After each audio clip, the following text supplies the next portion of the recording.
Salut les motards!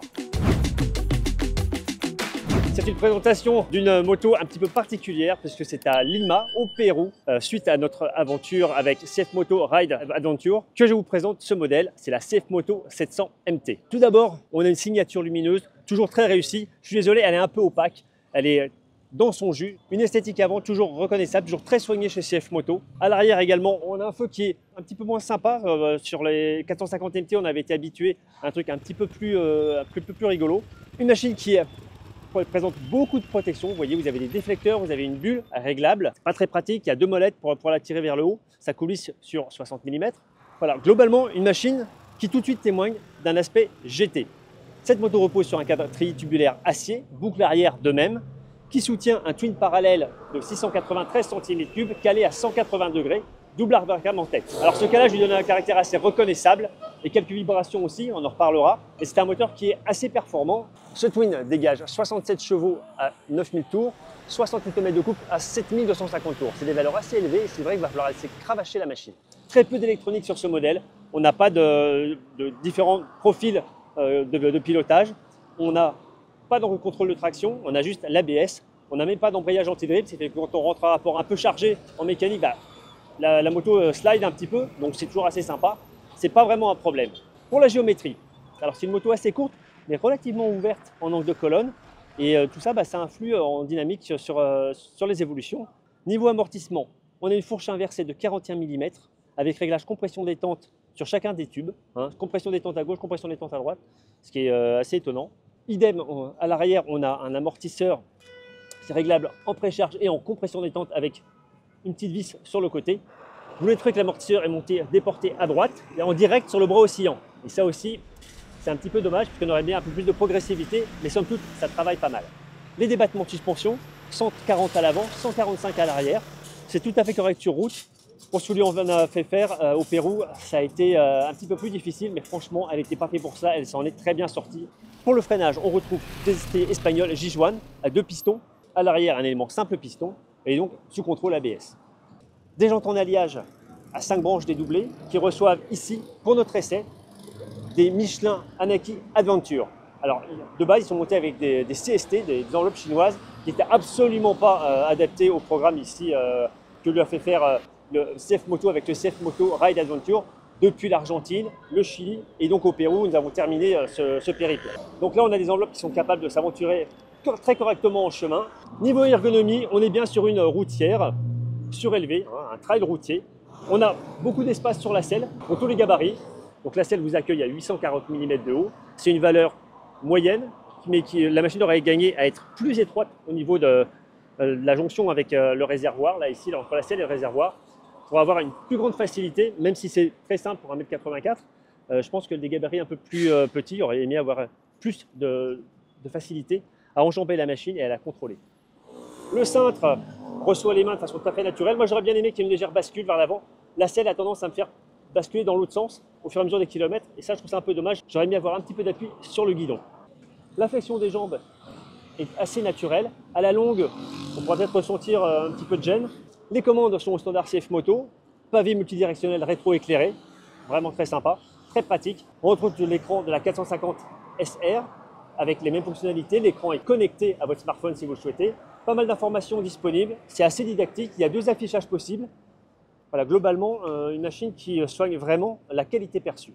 D'ailleurs, à ce sujet, les 2 leviers sont réglables en écartement. Ce n'était pas le cas de toutes les machines sur ce segment. Également, les pare-mains sont de série. Là aussi, c'est très bien vu. Alors, vous le voyez, notre machine, évidemment, est équipée de pare-carter pour l'occasion, pour son périple. Évidemment, tout cela est optionnel. Mais ce sont les seules choses qui sont montées dessus de façon optionnelle. Voilà pour la présentation statique. Maintenant, je vous emmène sur la route et un peu sur la piste, et dans un cadre totalement différent de d'habitude. Alors, on retrouve des trous de route très sinueuses aussi dans cette Amazonie péruvienne. Et donc, c'est assez drôle de pouvoir enfin utiliser ce moteur, parce que depuis 3 jours, c'était compliqué en altitude. Forcément, ça donne envie de s'amuser un petit peu. Donc même loin de la maison, on retrouve des réflexes de motard sur une route à Virolo. Voilà, la chose qui me surprend le plus au guidon de cette 700 MT, c'est sa polyvalence routière. et un petit peu off-road. Nous on les a emmenés alors que c'était pas vraiment fait pour ça, sur de la piste, et c'était plutôt pas mal avec des Michelin Nike Adventure. Et là le moteur il fonctionne à partir de 5000 tours alors qu'avant c'était compliqué. Il fallait vraiment cravacher tout le temps au-dessus de presque 7000 pour tirer quelque chose, forcément 4000 mètres, plus de 4000 mètres, presque 5000 parfois. Mais là il s'exprime quand même beaucoup mieux. Dès 4000 tours c'est très correct.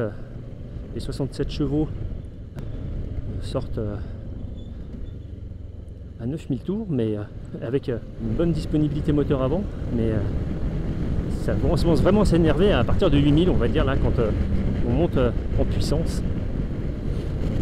Mais le peu disponible maximal est à 6000 tours,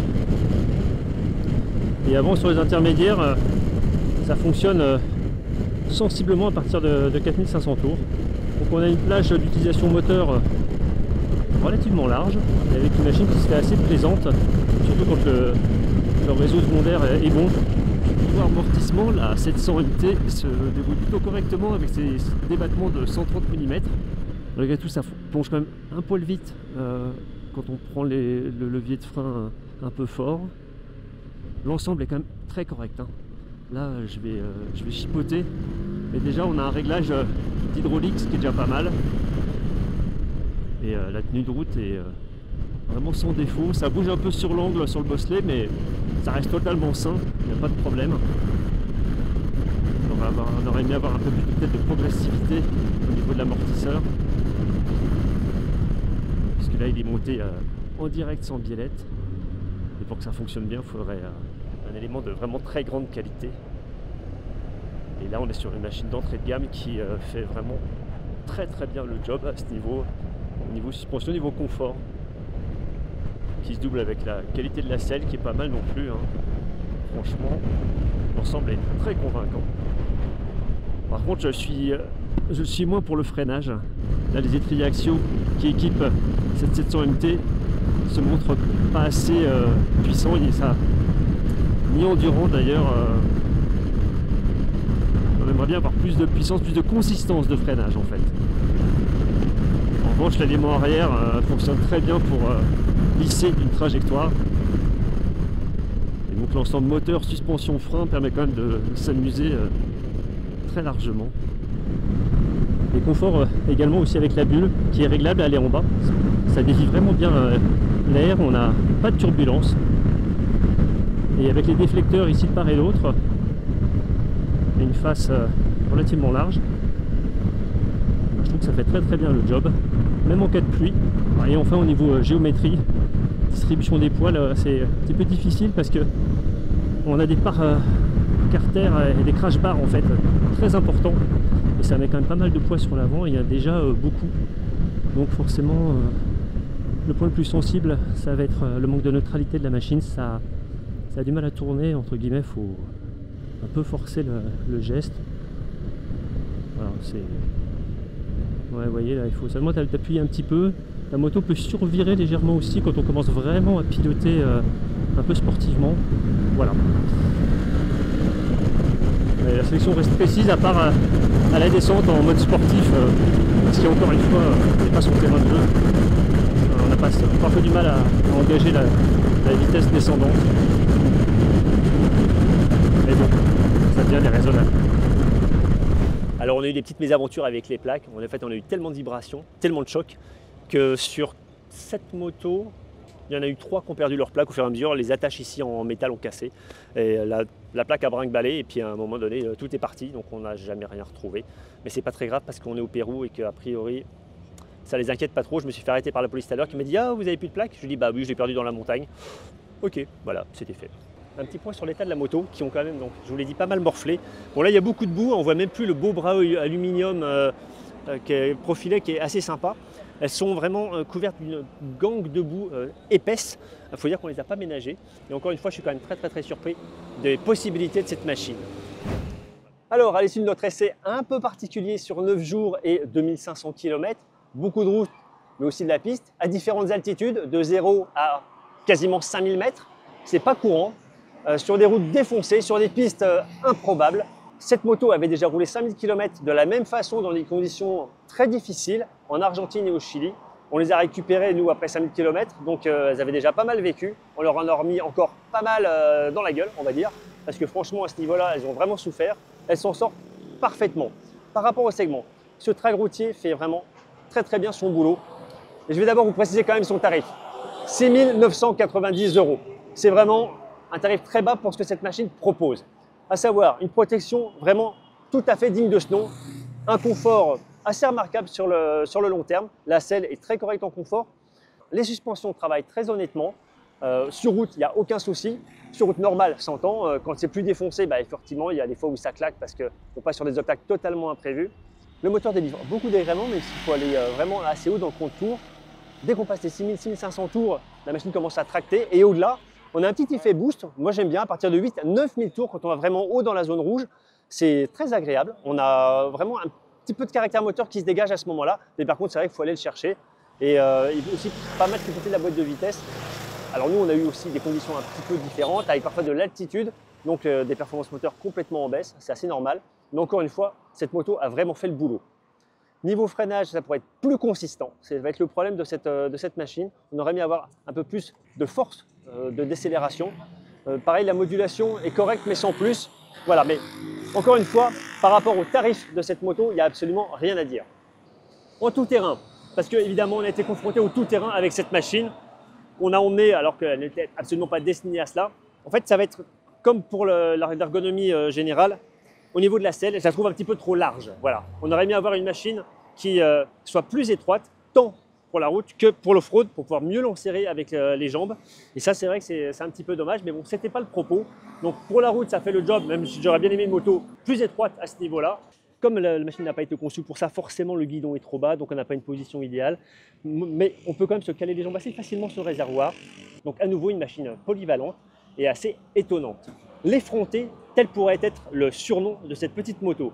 En effet, elle ne paye pas de mine, mais elle est capable de bien plus que ce qu'elle semble proposer. C'est vraiment une très bonne surprise. Une machine qui est certes un petit peu lourde, de 120 kg, qui n'est pas très puissante, avec ses 67 chevaux, mais qui a beaucoup de bonne volonté, qui joue d'une finition assez remarquable. Et franchement, à tout point de vue, c'est une moto très attachante, polyvalente, efficace, surtout au quotidien, confortable. Voilà ce que je peux vous dire à l'issue de cet essai hors norme, exceptionnel de cette CF Moto 700 MT au Pérou, entre Arequipa et Lima, via Cusco. Je vous en dis évidemment bien plus en ligne sur le repère-de-motard.com. N'oubliez pas de vous abonner à la chaîne YouTube. Et moi, je vous retrouve très bientôt pour un nouvel essai. Ciao!